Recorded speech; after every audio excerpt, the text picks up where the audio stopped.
Kung hanggang ngayon hindi mo pa alam kung saan mo makikita ang video na pinost mo sa iyong Shopee affiliate account, tapusin mo lamang ang video na ito. Pagpunta mo sa iyong Shopee account, click mo lang yung video na nasa baba. Kapag na-click mo na yan, ito na ang lalabas sa iyong screen. Kapag yan ang lumabas sa iyong screen, makikita mo dyan sa taas yung parang tao. Yan, i-click mo lang yan. At kapag na-click mo na yan, ito na ang bubungad sa'yo. Ito na ang iyong profile.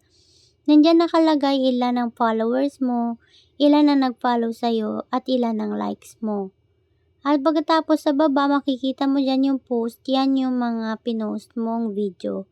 Tapos ito naman sa live, yan yung mga live session mo. Tapos sa products naman, yan yung mga products na ginawan mo ng video. At sa like naman, yan naman yung mga video na nilike mo. So, ganun lang siya kadali hanapin. At kung gusto mo pang matuto ng iba pang mga pasikot-sikot bilang isang affiliate, ay i-follow mo lamang itong ating account. At pwede kang mag-comment kung gusto mo pang matuto, kung ano pang gusto mong matutunan, mag-comment lamang.